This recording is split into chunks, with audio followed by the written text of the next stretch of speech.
right, welcome back everyone.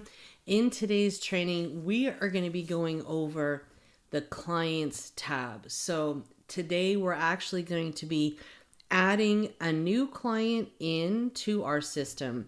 We're going to be providing them with the credit analysis, and we'll be able to review their credit report so you guys can get a better understanding of what to look for, because software is a great tool to help assist you, but you are still going to need to understand how to read a credit report and understand what is affecting someone's credit score. So this client has already signed up for Smart Credit, which I tell people that's the first step.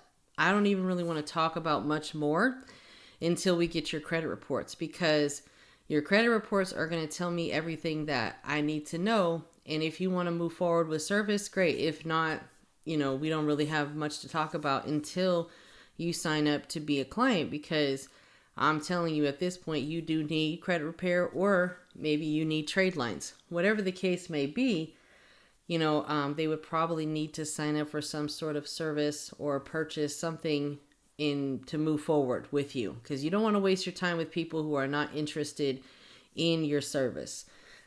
People will talk your ear off. I've talked to people for over an hour and they've never signed up or spent a dime with me. So you really want to limit yourself and speak to people for no more than 30 minutes. I tell people we provide, a free 15-minute phone call. 15 minutes can easily turn into a half hour, can easily turn into 2 hours. So you want to try to limit yourself to 15 minutes per client. And of course, if you feel the need to spend more time with a client, by all means, go right ahead. It's a great experience. But at the end of the day, your time is very precious, and that's one thing that we can't get back. So we have to focus our time on what is going to grow our business and make us better at what we do. So let's go ahead and get started. We're going to add a new client into the system. So you guys may have heard me talk about previous, you could set up automations to where if someone books a call with you or fills out a form of some sort, they will get transferred into Credit Repair Cloud as a lead if you set up Zapier. So what I do is I have Zapier set up to my calendar. I use Acuity. So we're going to add in a new client. And there's two ways that you can go about doing this. You can use your home screen. And of course, this is going to be the screen that you're going to land on when you first log into Credit Repair Cloud. And you can click on add a new client right here. But again, you want to kind of get familiar with the software so you can go to that exact location where you need to go to get the job done. So we're going to head over to our clients tab, because it's going to take us to the same place. We're going to click on this little green button where it's going to say add a lead or a client. And we're going to just start putting in their information. So in order to get someone initially started, all that we really need to do is put in their first name, their last name, and their email address. We're going to put in 4 zeros for the last 4 of their social, because we do need to put something in there in order for it to save. You don't need to add a birthday, first name, last name, email address. At this point, since they're not a paid client, we don't even need to put their mailing address in.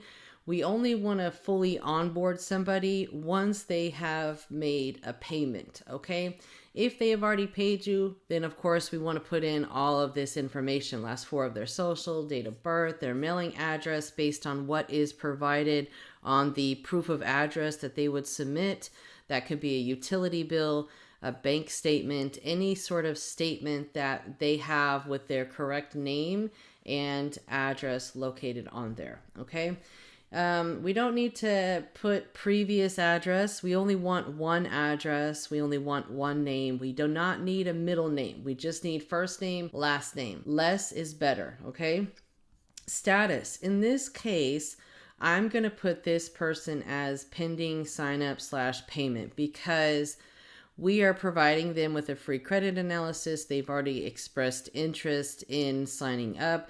So at this point, we're going to go ahead and send the client the agreement and their billing information for them to submit a payment. Now, I have all my billing information set up in Credit Repair Cloud because I have had it for several years. but payments inside of the app are no longer available. So we're going to need to make sure that you set up your billing in a third-party website. You can use Billsby, you can use whatever merchant account that you see fit for your business. Really, it doesn't matter. As long as you can set the client up on recurring billing, that's what's most important. All right, so let's go ahead and check out the portal access. We want to make sure that is on. We want to make sure that the agreement is selected to be correct. In our case, we charge $2.99 down and then $99 a month. Now, you can charge whatever you see fit for your business, but keep in mind, one thing that credit repair people are not allowed to do is collect a large upfront fee before any work is done. Our first work fee is the free credit analysis that we provide the client to let them know what is on their credit report. And of course, that's the credit audit that's generated inside a credit repair cloud. So that's the first work that we do for the client. But you are not supposed to collect, $1,000 one-time fee to collect, to repair someone's credit. That's what you're not supposed to do. Now, do people do it? Yes, they do. I am not the credit repair police. I'm just giving you guys the information, and you can make a decision based on what is going to be best for you, your business, and your situation. Okay, just know that it is frowned upon to collect a large upfront fee. However, if your client's saying, hey, I know you charge, $199 a month. Do you mind if I just pay you for 12 months? Sure, you can do a deal for someone where you charge someone $1,500 because they want to pay it so they don't, so they can get the job done, but you need to commit to that person for 12 months, right? And that's okay, in my opinion, because as long as you fulfill your agreement with the client, that's the most important. And I've had clients that say, look, I just got my tax returns. I just want to pay you so I don't fall short on money. It's already paid for. I don't have to worry about that bill. I just want to get this done. And that's fine. They can pay you for your service, but you do need to perform that service for whatever your agreement entails, whether that's 3 months, 6 months, 12 months, whatever the case may be. So just keep that in mind, okay? Because you always want to do right by your clients. So we're going to put the status pending payment. And the start date, you can always adjust that later. It automatically populates today's date. If you want to assign it to anybody, I always assign it to all of my dispute processors and myself. And then we want to turn the portal access on. We want to make sure that you have the correct agreement selected. So if you have multiple payment options, whatever this client is signing up for needs to be the agreement that states what they are paying, how long the term is for, if they're paying monthly. You also need to put something in your client agreement that would state that they need to continue to pay for credit monitoring, because that is something that is going to be required in order for us to understand what changes are happening, the updates, and what we need to dispute. So that is something that you need to be upfront with your clients. Credit monitoring is an additional fee. Now, if you sign up to become a affiliate with Smart Credit, you can actually sign up to where you can sponsor your clients. So if you charge your clients like a one-time fee for 12 months, you can include the cost of credit monitoring in there. Or if you charge your clients $200 a month, but that also includes the cost of credit monitoring, you can have the credit monitoring billed to you, so you know that the credit monitoring at least will remain up to date during the time that they're a client or during the time that they're a paid client. So you can do it that way too. I believe you would have to sign up to become a higher end affiliate, so that way you can have access to the back end office. We have it, so we can sponsor clients. We can, cancel them when they cancel. And it's nice to be able to offer that, because you will have some people that are like, I don't want to have to pay it. Like, let me just pay you more and include it in the cost of the the credit program. So just keep that in mind. There's options out there for you. So I'm going to go ahead and select my payment option. Again, you guys won't see this because we have it set up, but this is how it looks in our system. So we're going to go ahead and hit save. It's going to ask you if you want to save it without an address. Yes, we do. It will save all of that information without an address. So it's really just not necessary that you put an address until they provide you with proof of address. So you can use the address that's actually on the proof of address. Because oftentimes people do not have the correct address on their photo ID or driver's license. And that's okay. They don't have to. It's recommended that they have a correct and updated address, but you know, there's also the proof of address that's going to be required at any rate. Okay. So now this is what your client's profile is going to look like. Okay. You'll see the tabs that we worked on in previous videos up at the top. And again, those are all tabs associated with your business.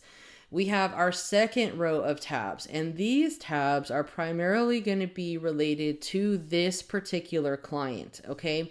You have your first tab, which is going to be your client's dashboard.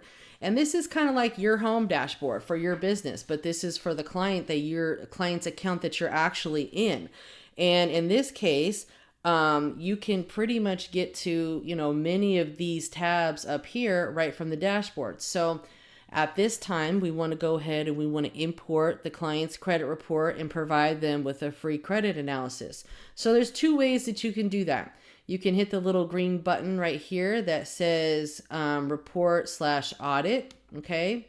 And you can also go to tab 1. Tab 1 right here is going to take you to the same location. Okay. So those buttons will take you to the same tab 1 area right here, where we will see you can import the credit report and you can provide the person with a credit analysis. And then all of your credit analysis will be held in this little area over here. And this is where you can create additional credit analysis for clients, like updates and things of that nature. Okay. So we're going to hit import credit report now, and we're going to select Smart Credit. We're going to put in the client's email address and password. All right. So you're going to make sure once you've put in who the provider is, you put in the email address and password. That's the only thing that is needed for Smart Credit. Now, if you're dealing with Identity IQ, you're going to need to put the security word in, which is going to be the last 4 digits of the person's social security number. And that's another reason why I don't really use Identity IQ, is because with Smart Credit, it's the same information and you only need the email address and the password. There is no security word that's required to actually log in. But when you're using other providers like Identity IQ, you'll have to get the last 4 of their social, which is going to be their security word. Okay. Now pick the audit template that you want. In previous videos, I showed you guys how to create a client audit, and we're going to use that new client audit that we created so we can see it live. Okay. So we're going to select the template that we want to use, and we're just going to select this green button down here that says import and run simple audit. What this is doing is connecting to Smart Credit, the 3 bureau report, aka the 3B report. And it's importing all of that information from the client's Smart Credit account and Smart Credit reports into Credit Repair Cloud. So it's literally doing the work for you. So you don't really need to do much. It doesn't take long to provide someone with a credit analysis. So that's why I don't mind spending, a little bit more time on the phone with people, because oftentimes when you speak to someone initially, they might not be ready to sign up. Okay. Now you'll see that this gives us an error message, but read the error message because it's not always a bad thing. What it's saying here is Smart Credit is telling us that your credit reports are only 1 day old. Do you want to order an update, or do you want to continue with the available report? Now, obviously this looks like, oh my gosh, we got an error, but read what the error says, because in many cases you just want to continue with the available report. And sometimes it does take a little bit longer to upload because, Sometimes our internet is slow. Sometimes the server from Credit Repair Cloud is very slow. So just be patient, because oftentimes it does take a few minutes to upload. So, if you have to take a break, it would be a good time to sometimes take a break, because the report will be there for you when you get back. Or if you like to multitask like I do, find something else to keep you busy. All right, so we're almost done with the information being imported into Credit Repair Cloud. What's going to happen now is it's going to generate the audit that we built for our clients. And what the great thing about it is, this audit is actually going to have all of the data that is directly from this client's credit report. So we are going to be able to provide this client with a full report, and we didn't have to do any work. So the great thing about it is we could take a look at it, and it says, here's the basic information, and boom, right off the bat, we're telling the client, here's what your credit scores are. They're bad. And, your credit card utilization, 25% is still a little bit high, especially when the available credit is only $300.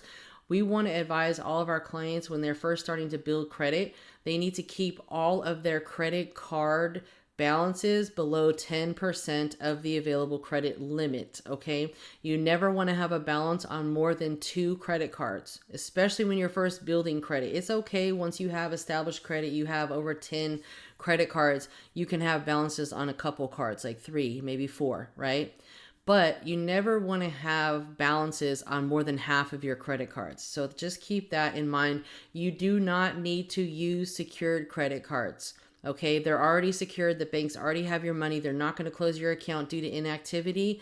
They're also not going to close your account due to inactivity when you pay a yearly membership fee. So remember that a lot of these credit builder accounts do have a membership fee.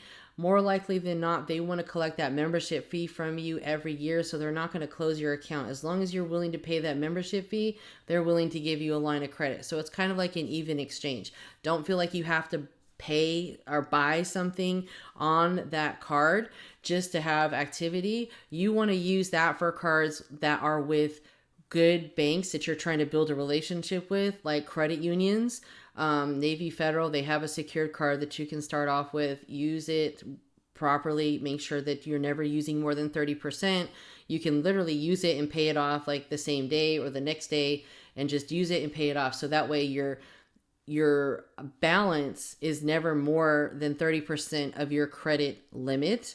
And you also want to make sure that you know when your billing statement date is, so they do not report a high credit utilization to the credit bureaus. So you need to find out when your billing statement date is, and make sure that your account balance is paid to 0 3 business days prior to your billing statement date. As of your billing statement date, whatever your balance is as of your billing statement date, that is going to be the balance that the bank reports to the credit bureaus. Generally, they only report an account information once a month, and that is whatever your account balance is as of the statement date. That's what they're going to report to the credit bureaus. Typically, it's going to update with the credit bureaus about 10 business days after the statement date. Same thing with trade lines. If someone adds you to an account, typically it's going to post to your credit 10 business days after the statement date. So that's when the banks report account information to the credit bureaus once a month. All right. So, we'll take a look at the credit report and see if, what we see on there, because this audit is going to give us a brief overview. Here's the summary, right? We've got a lot of inquiries. We've got 56 inquiries with experience. So that's a lot of inquiries. We got a lot of derogatory accounts. Equifax looks pretty clean. So that's great. At least we have one bureau that's somewhat clean. So we have a whole lot. We have 38 derogatory items. Okay. So this client's definitely going to need credit repair. And then we don't have any public records, which this is where bankruptcies would show. So any sort of public record judgment, this is where it's going to be listed on this audit. And then we have 88 total inquiries. So we got a lot of work to do for this client. So that's why I always say, you can charge a larger upfront fee to process all the paperwork, because like in this client's case, we're going to dispute all of this stuff the first month and every single month after that. So it's a lot of work. Imagine if we had to do all of this by hand. My goodness. So these are all of the inquiries, and there's quite a bit. So this is just, the brief information that we had listed on the audit that we created together. And then we're going to just email this audit to the client. So this little button at the very bottom right here, you're going to click on that, and then you're going to get a confirmation, says credit audit report sent to client successfully. So that now the client has a breakdown of exactly what's on their credit report. You can also save it as a PDF, but that's not really necessary because this will be saved under your audits, and I'll show you guys where that's located. So we're going to hit next, because we want to make sure that this is saved. So it is saved as a pending report. And if you wanted to actually go through and tag the report, then that's where we would go and do that, because we're now in tab 2, where you can tag the credit report, which is basically where we're going to go through the pending credit report, and we're going to give a reason why we're disputing everything and an instruction on what we want done about it. That's what tagging a report is. Okay. Now, it's very easy to do it inside of Credit Repair Cloud, and we will do it in another video. But in this video, we're just focused on getting the client into the system and getting him the credit analysis sent over. Okay. So now we're just going to go ahead and we're going to tag. Actually, no, we're not going to tag. We're going to go back to the audit button, which is under tab 1. And I'm going to show you guys where to find these audits if you ever needed to get it again. So when you are under tab 1, you're going to go to the simple audit right here. And it's just kind of like a little toggle button. This is where we actually imported the credit report. And if you scroll down, you'll be able to see the client's login details for the credit provider. So that's where you can always get your client's login details. Just copy and paste it, so that way you can work on their credit report and their credit file inside a Credit Repair Cloud side by side. So in case you need to go back and forth, you could. But we're just going to click on Simple Audit. And this is where you'll see all of your saved audits. And then if we wanted to provide the client with a different audit, say the client was with us for a couple months, we could come over here and we can do, I have what's called a credit update, right? And I can select, I want to give this client a credit update. So I'm just going to generate the simple audit. And you can email these audits to existing clients. So you can let them know, hey, here's an overview of what we have left on your credit profile, right?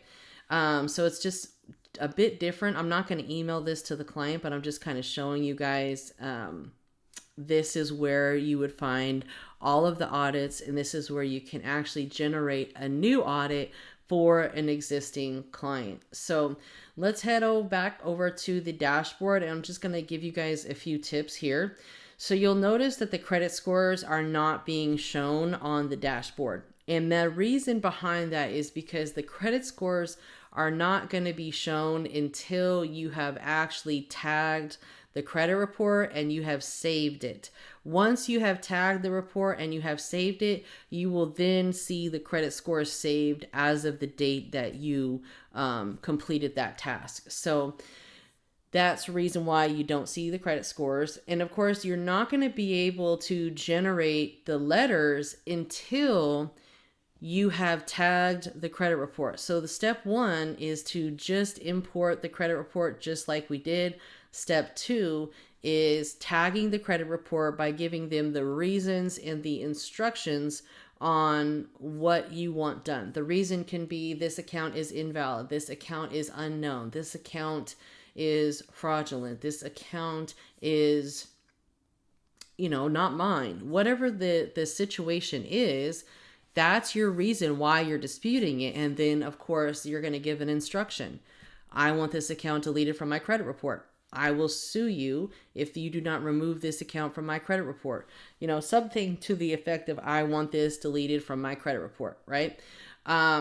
Now, keep in mind, if you plan to sue the credit bureaus, I recommend sending certified mail. If you do not plan to sue the credit bureaus, you can send it with a stamp. And we just bought stamps today, so that stamps are actually 60 cents per stamp, versus what cloud mail is. And I believe it's like $1, a little over $1 to send a letter via cloud mail. So you're saving about 40 cents. So you just got to decide if that's going to be worth it for you. If you were at the point where you're ready to send letters, you can go to tab 4. Once you have tagged and saved the credit report, you can then generate your letters based on all of the information that you've tagged. And that's where you can actually select what letters you want to use, and you're going to be really working with the letter library a lot. So you want to make sure that you set up your letter library. If you have any edits with your letter library, it's very easy for you to just create another tab, duplicate your credit repair cloud, okay, go into your letter library, fix what you need to fix, and save it, and then you can refresh your letter inside of the letter generator, and boom, you've got your letter fixed.